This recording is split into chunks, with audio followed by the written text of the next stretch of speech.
materi yang sebaru dan juga sebagai staf pengajar di podcast beberapa Islam dan juga ya beliau juga termasuk pegawai negeri dan juga anggota dari MUI kalau sebaru.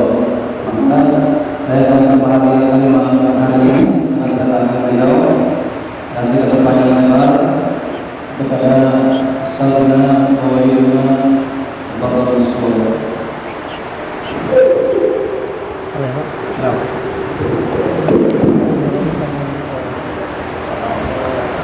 Bismillahirrahmanirrahim. Assalamualaikum warahmatullahi wabarakatuh. Alhamdulillahi rabbil alamin, wassalatu wassalamu ala nabiyil amin alladhi arsalahu Allahu rahmatan lil alamin wa ala alihi wa ashabihi ajma'in, amma ba'd. Selaku hamba Allah Subhanahu wa taala yang beriman kepadanya, sudah seyogyanya lah kita bersyukur kepada Allah Subhanahu wa taala yang telah melimpahkan rahmat-Nya kepada kita. Selawat serta salam semoga senantiasa tercurahkan kepada Nabi kita Muhammad sallallahu alaihi wasallam beserta keluarganya, sahabat-sahabatnya, serta orang-orang yang senantiasa menjalankan tuntunannya. Yang kami hormati Bapak Pengurus Masjid, apa sih Masjid siapa? Apa sih Masjid siapa? Nurul Yakin, Bapak Lebay, para pengurus Masjid Nurul Yakin, para hadirin semua yang hadir di sini, dan juga para masyarakat yang ikut juga mendengarkan kajian kita ini. Kita juga kesekian kalinya kita bersyukur kepada Allah Subhanahu wa taala karena kita dari lahir dan sampai sekarang kita menjadi masih dalam Islam, dan mati pun juga harus dalam Islam. Dan itulah perintah Allah Subhanahu wa taala kepada kita.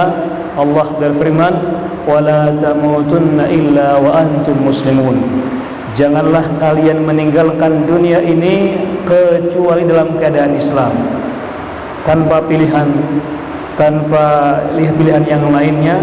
Allah menyuruh kita untuk tegas dan juga lugas dalam Islam tersebut, tidak kemana-mana. Dan juga di saat kita memegang Islam ini juga Allah berfirman, udkhulu fis-silmi kafah, masuklah dalam keadaan Islam ini dengan keseluruhannya, dengan tanpa memilih-milih. Jangan sampai kita melaksanakan ini yang sana tidak. Selama itu bagian dari Islam, kita harus melaksanakannya dengan maksimal semampu kita. Kita bersyukur kepada Allah Subhanahu wa taala karena kita masih diberikan kemudahan oleh Allah Subhanahu wa taala untuk senantiasa menjalankan Islam ini.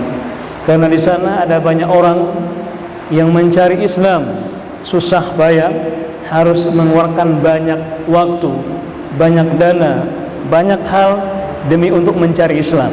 Namun kita diberikan Allah dengan gratis, maka itulah hidayah yang paling mahal, yaitu mendapatkan Islam ini.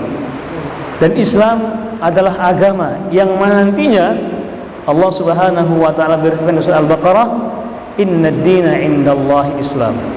Sesungguhnya agama yang ada di sisi Allah hanyalah agama Islam.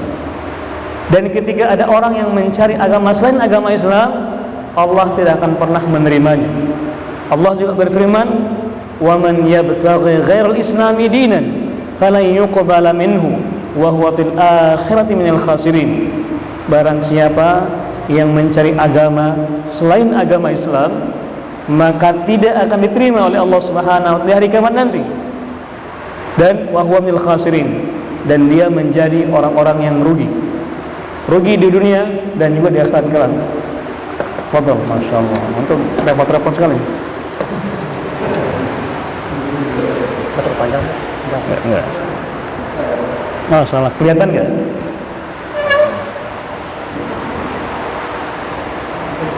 Naam. Jadi Islam adalah agama yang mana Allah pilih untuk kita. Maka jangan sampai kita meninggalkan Islam karena pilihan kita.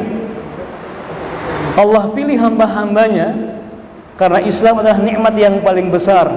Dan jangan sampai ketika meninggalkan Islam karena pilihan kita meninggalkan pilihan Allah kepada kita. Maka berbahagialah dengan Islam ini. Kenapa harus Islam? Kenapa kita harus mengamalkan Islam? Dan kenapa kita harus melaksanakan Islam ini? Ingat, Islam adalah agama yang sudah sempurna. Allah sudah sempurnakan semuanya. Dan Islam adalah agama terakhir. Dan tidak ada pilihan lain kecuali kita melaksanakan Islam ini. Kenapa Islam? Karena Islam adalah agama yang indah. Islam adalah agama yang mudah. Islam adalah agama yang juga bagi penganutnya akan mendapatkan keselamatan. Islam adalah agama yang indah karena bersumber dari zat yang maha indah, itu Allah Subhanahu wa ta'ala. Kemudian disampaikan oleh malaikat yang juga indah. Kemudian juga diberikan kepada nabi yang juga indah. Dan disampaikan kepada umat Islam yang kalau dia mengamalkan Islamnya, maka kesehariannya akan indah terus. Islam adalah agama yang mulia. Kenapa? Karena bersumber dari zat yang maha mulia, Allah Subhanahu wa ta'ala. Dan juga diterima oleh malaikat yang mulia. Dan juga disampaikan kepada malaikat yang mulia. Dan juga orang Islam ketika mengamalkan Islamnya, maka hari-harinya akan menjadi mulia. Kenapa bisa demikian? Kenapa? Karena Allah Subhanahu wa ta'ala menurunkan kitab panduan kepada umat Islam yang bernama Al-Quran, sumber kemuliaan. Sumber kemuliaan. Kalau kita menerapkan apa yang Allah firmankan dalam Al-Quran dan kita mengamalkannya, maka hidup kita akan jadi mulia dan indah. Kenapa? Lihatlah. Kenapa yang bulan-bulan itu sebenarnya biasa di hadapan Allah Subhanahu wa ta'ala. Ada bulan yang menjadi mulia. Kenapa?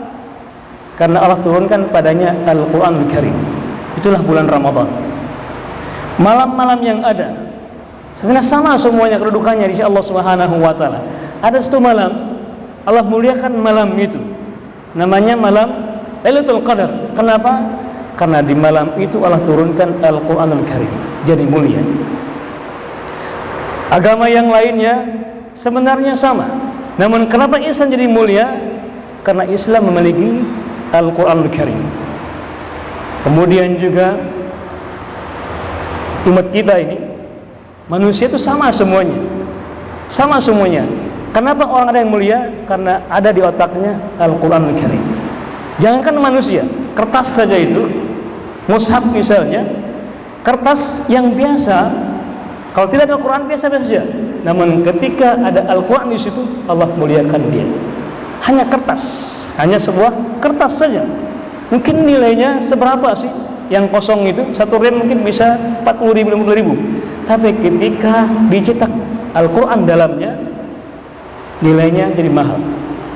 Dan juga sikap kita kepada buku itu sangat berbeda. Cara meletakkannya juga harus tinggi, padahal dia cuma kertas. Sikap kita juga memegangnya dianjurkan dengan berwudu dahulu. Kenapa dia jadi mulia? Karena ada Al-Quran padanya. Nah, begitu juga kita sebagai umat Islam ini, kapan kita mulia? Kalau di otak kita ada Al-Quran Karim. Kenapa kita jadi mulia? Kalau kehidupan kita mengamalkan Al-Quran Karim.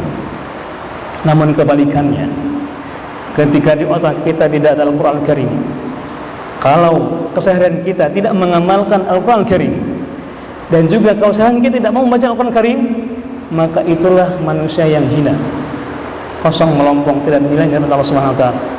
Jadi tugas kita sebagai umat Islam sekarang ini, mari kita dalami Islam, mempelajari Islam. Dan Islam itu ada dua sumber utamanya, yaitu firman Allah Subhanahu wa ta'ala, yaitu Al-Quran, dan juga sunnah Nabi kita Muhammad sallallahu alaihi wasallam. Nabi kita Muhammad sallallahu alaihi wasallam bersabda, "Taraktu fikum amrayn, ma in tamassaktum bihima lan tadillu ba'di kitaballah wa sunnati.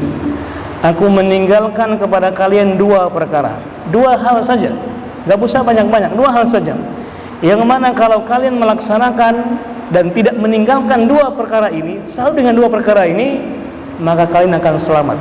Apa itu? Kitabullah, Al-Quran Al-Karim, wa sunnati, dan sunnah Nabi kita Muhammad sallallahu alaihi wasallam.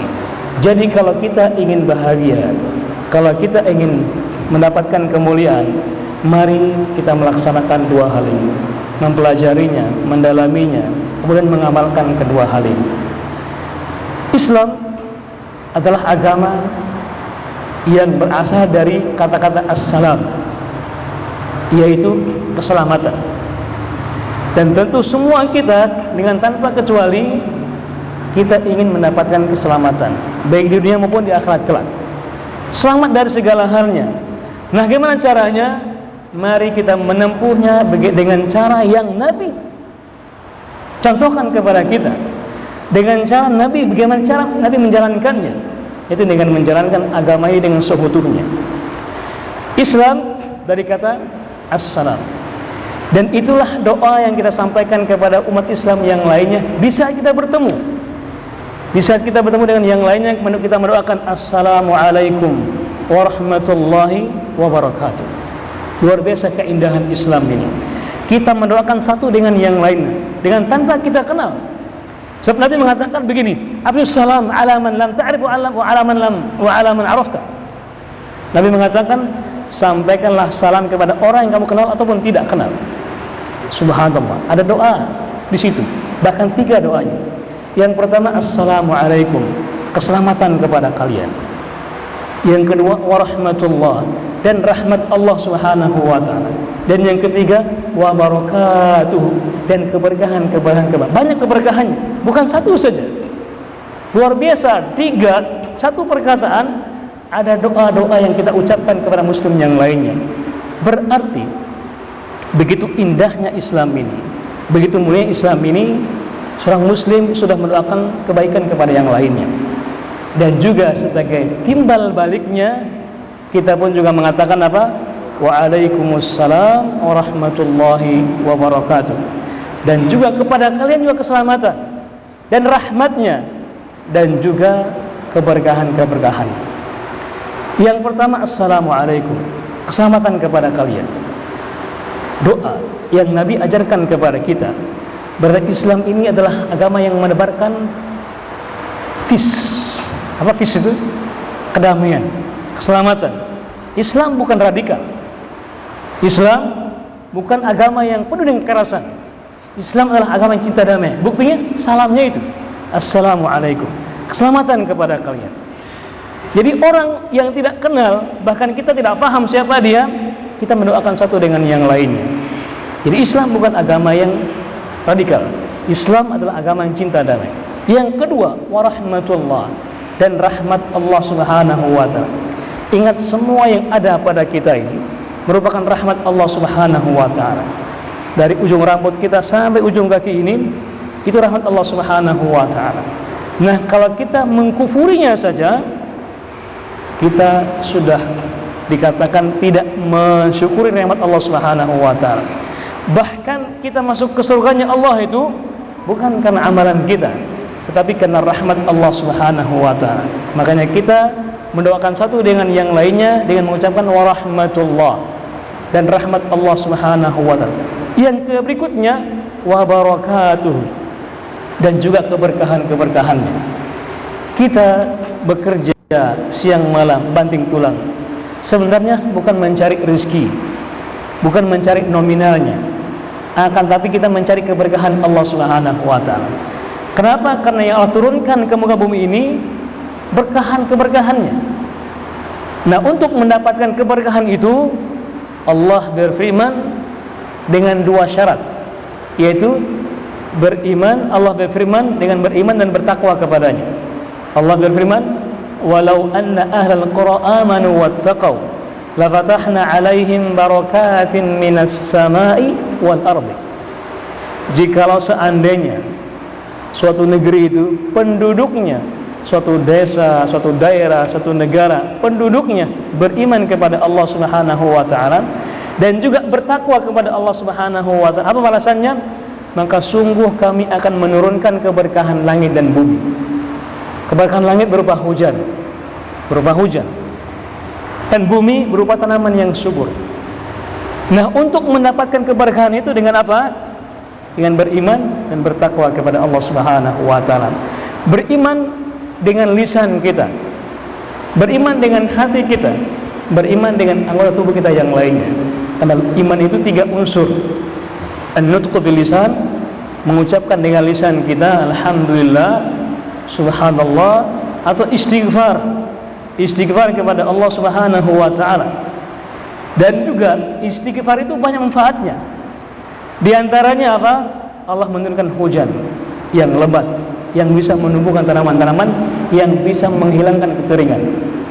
Dalam surat Nuh, Allah Subhanahu wa taala berfirman, Allah berfirman, "Faqultu astaghfiru rabbakum innahu kana ghaffara yursilis samaa'a 'alaikum midrara."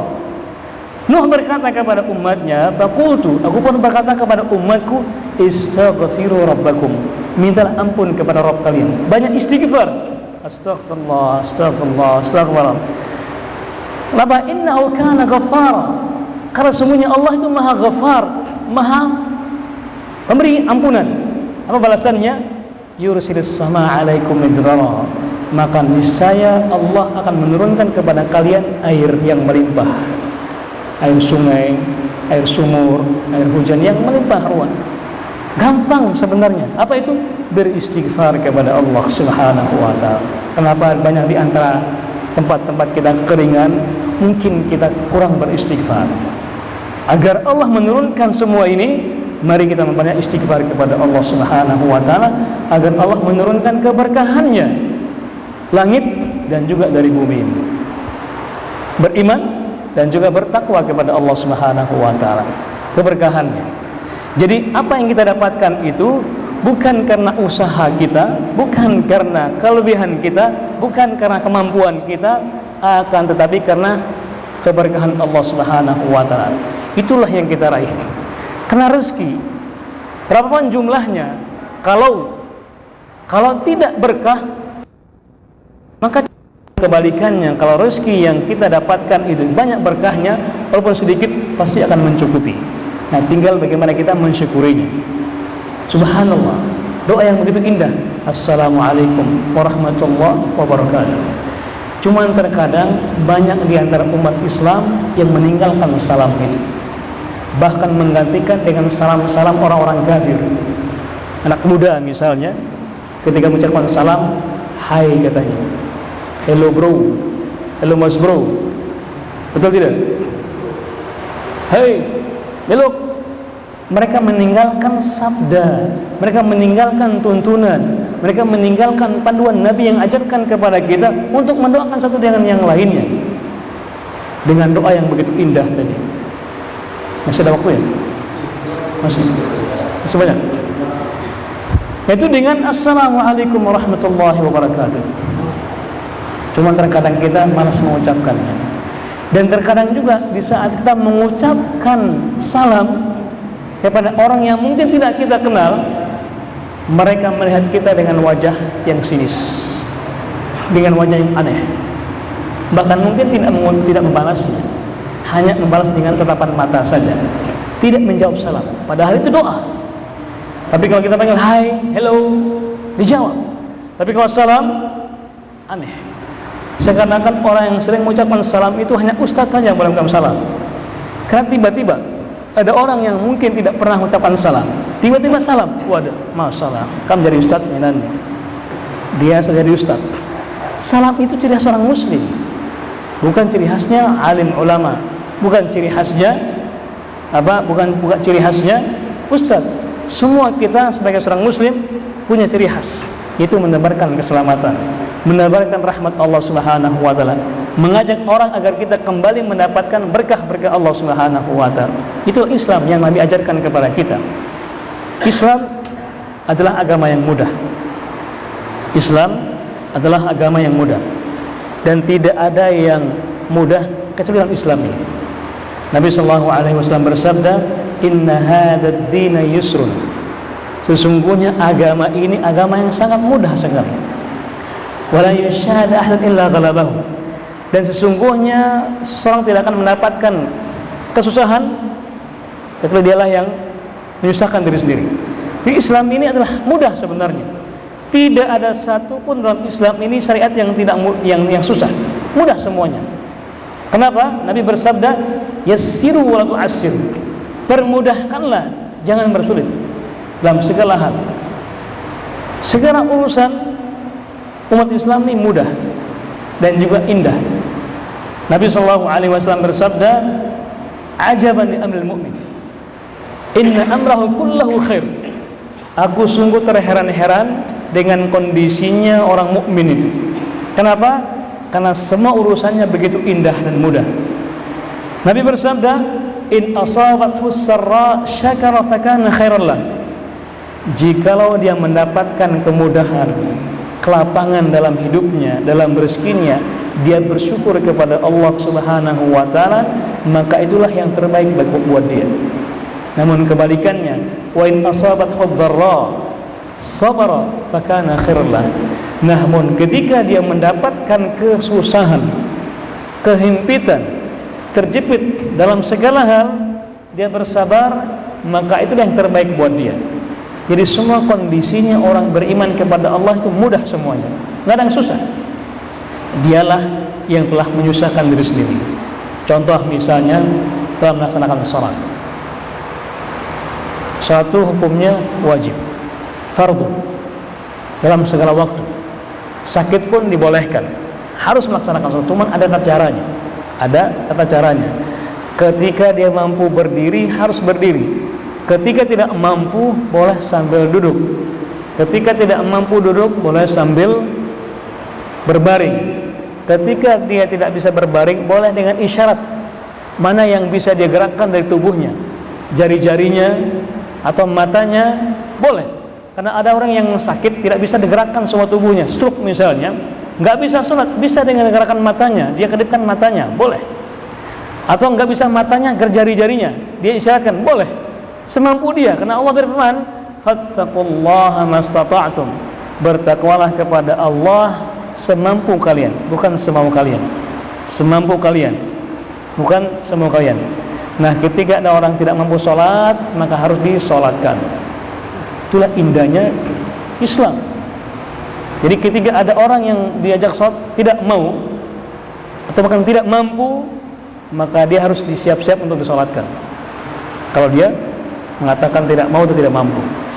Indahnya Islam karena kemudahannya itu. Nah, sehingga orang-orang yang mengamalkan Islam dalam kesehariannya, dalam hari-harinya akan indah dan mulia. Tidak ada yang susah. Nah, orang yang kesehariannya mendalami Islam, menjalankan Islam, mengamalkan Islam, hidupnya akan indah dan mudah. Dia nggak pernah susah. Kenapa? Ketika dia mendapatkan kesusahan, dia serahkan kepada Allah Subhanahu wa taala. Ketika dia mendapatkan kemudahan, dia bersyukur kepada Allah Subhanahu wa taala. Ketika dia mendapatkan musibah, dia mengucapkan apa? Innalillahi wa inna ilaihi raji'un. Kita semuanya dari Allah akan kembali kepada Allah Subhanahu wa taala. Begitu indahnya. Kenapa? Kenapa harus sedih? Kenapa harus susah? Bukankah Allah Abdul Ghani? Bukankah Allah Al-Ghani, Maha Kaya Raya? Dalam Al-Quran Allah mengatakan Walladhi aghna wa akbar. Dialah Allah yang telah memberikan kekayaan dan bukan kemiskinan, tapi kecukupan. Dalam versinya Allah telah menetapkan bahwasanya manusia tidak ada yang susah, semuanya berkecukupan. Nah, kenapa banyak orang manusia yang susah, yang merasa terhimpit?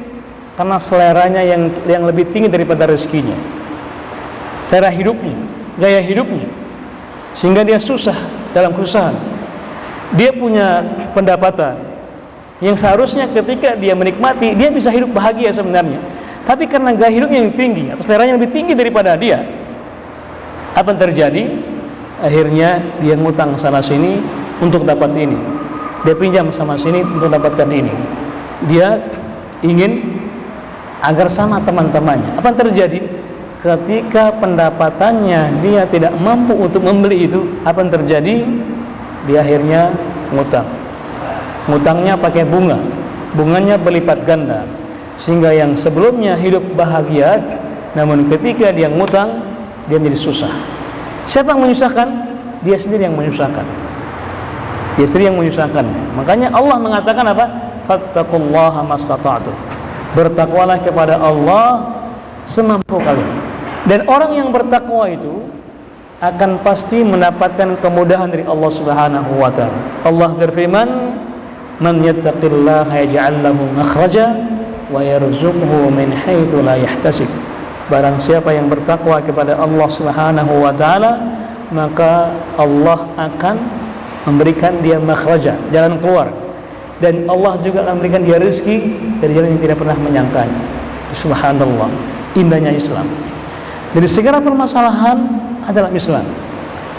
Di antaranya sholat. Sholat itulah obat dari segala macam masalah dan solusi dari segala masalah. Allah berfirman, "Wasta'inu bis-sabri was-shalah." Mintalah tolong kepada Allah dengan sabar dan sholat. Dan apapun masalahnya, sholat ada solusinya. Ketika orang gundah, gelisah, galau, Nabi bersabda, "Ya Bilal, arihna bis-shalah." Wahai Bilal, tenangkanlah hati ini dengan sholat. Dan sholat adalah solusi dari segala macam masalah. Bukankah kita menyambut pagi itu dengan sholat subuh? Kemudian ketika terbit matahari, kita sambut dengan sholat syuruk. Di saat matahari sudah meninggi, kita sambut dengan sholat duha. Ketika matahari sudah tergelincir, kita sambut dengan sholat zuhur. Dan ketika matahari sudah sebelum tenggelam, kita sambut dengan sholat asar. Dan ketika matahari sudah tenggelam, kita sambut dengan sholat maghrib. Dan ketika kita ingin melepaskan kepenatan kita, ingin tidur, sebelum itu kita sholat isya. Subhanallah. Apapun masalahnya, sholat adalah solusinya.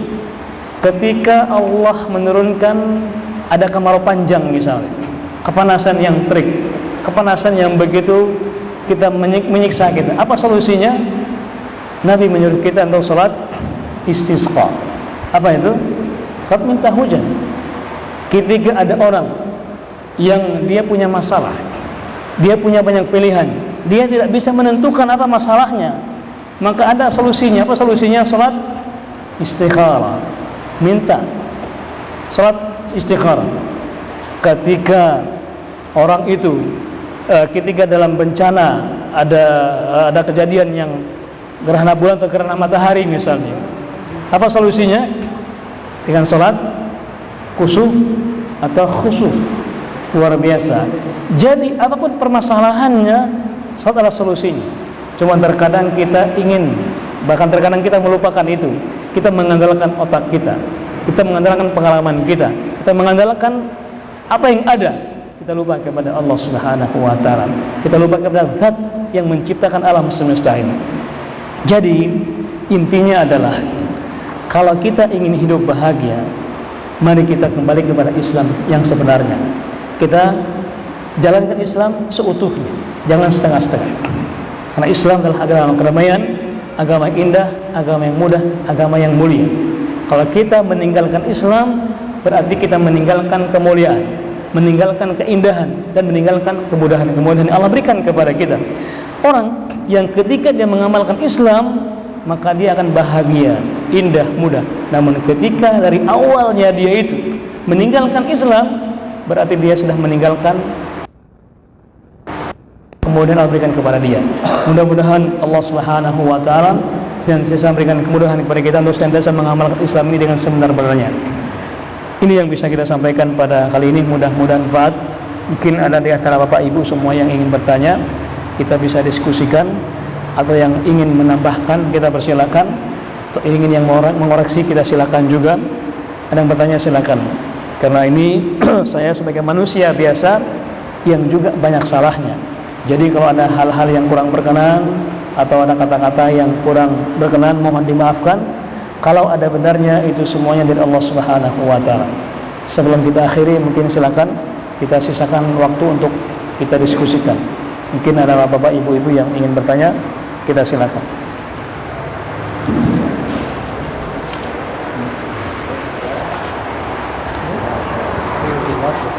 Masya Allah.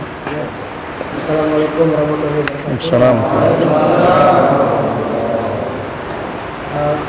Kita bisa dibilang orang yang beruntung, Ustaz, karena kita lahir dan dibesarkan di keluarga Islam, keluarga Muslim.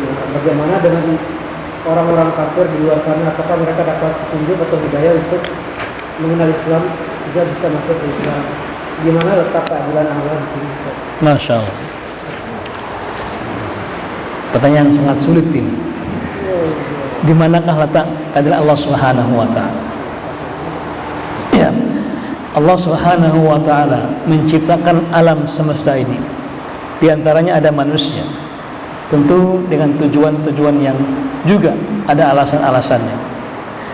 Allah menciptakan manusia dengan tujuan yang sangat agung sekali. Allah berfirman, "Wa ma khalaqtul jinna wal insa illa liya'budun." Tidaklah aku ciptakan jin dan manusia melainkan untuk beribadah kepadaku.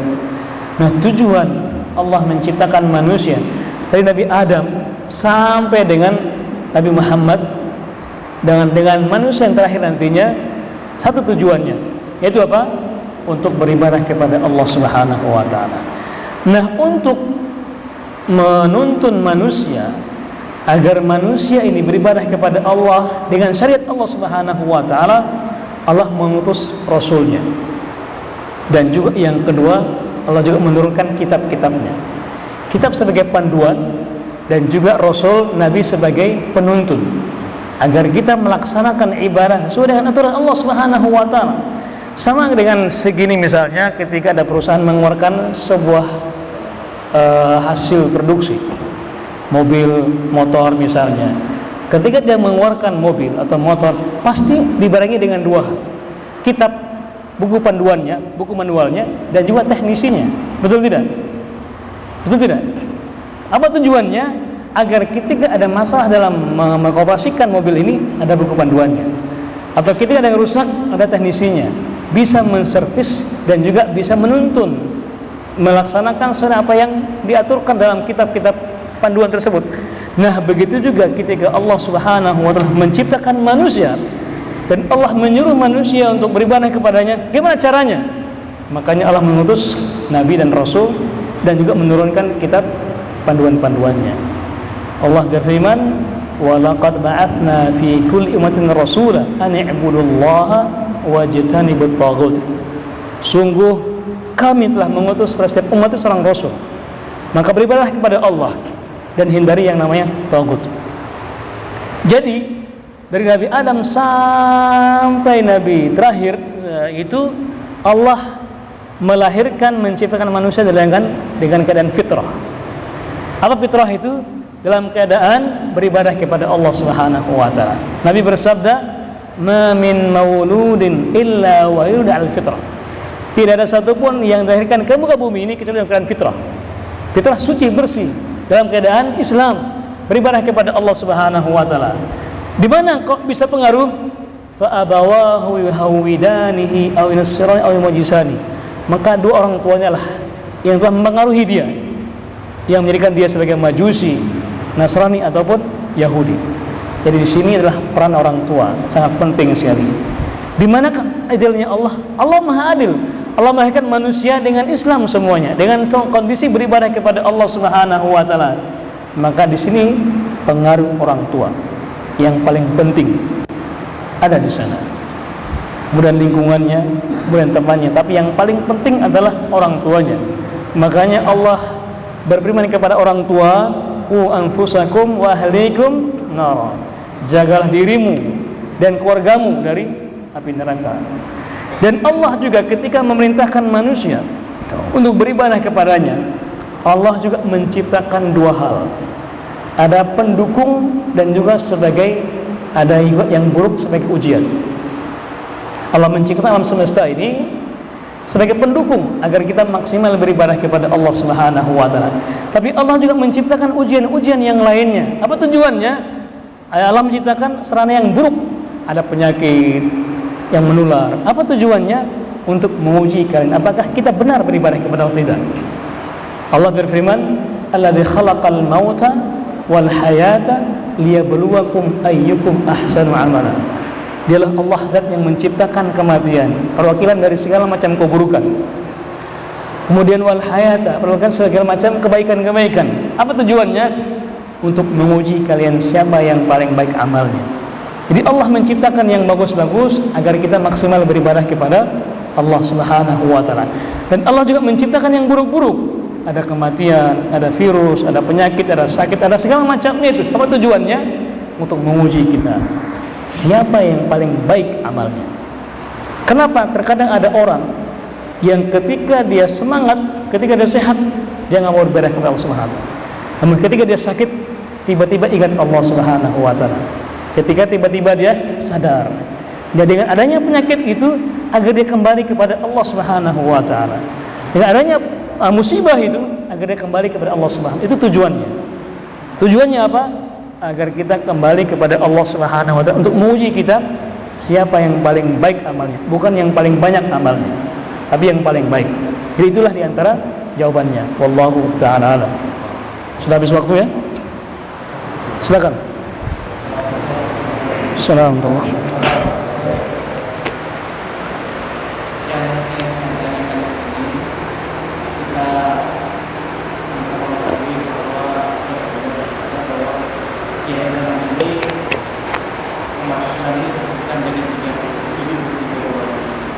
Jadi bagaimana caranya kita dalam 73 pertanyaan sampai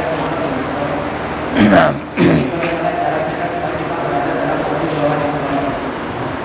Apa amal-amal yang harus kita lakukan supaya kita berada dalam media perkembangan Islam yang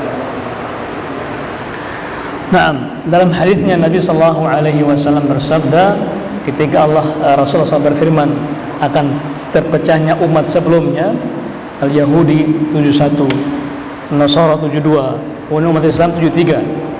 Nabi bersabda, "Wa sataftariqu hadhihi al-umma ila 63 firqah." Dan umat Islam ini akan terpecah menjadi 73 golongan. Kulluhum finnari illa wahida. Semuanya ke neraka kecuali satu. Dan Nabi sallallahu alaihi wasallam menyebutkan ciri-cirinya. Nabi tidak menyebutkan warna benderanya. Nabi tidak menyebutkan partainya. Nabi tidak menyebutkan yayasannya. Nabi tidak menyebutkan warna bajunya. Nabi tidak menyebutkan warna pecinya.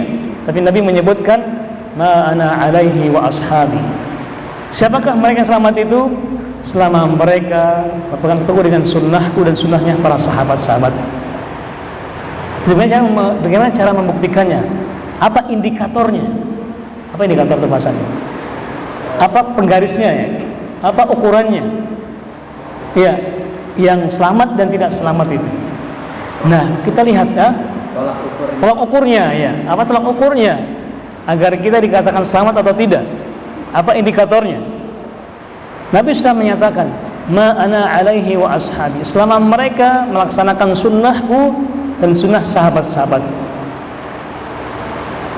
Mereka juga menggunakan hadis, mereka juga menggunakan firman Allah.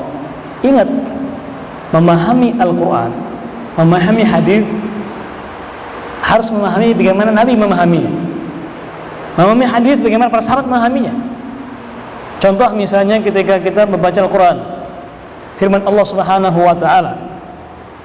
Nah, untuk menafsirkan Al-Quran harus menggunakan firman Allah yang lainnya. Firman Allah yang lainnya.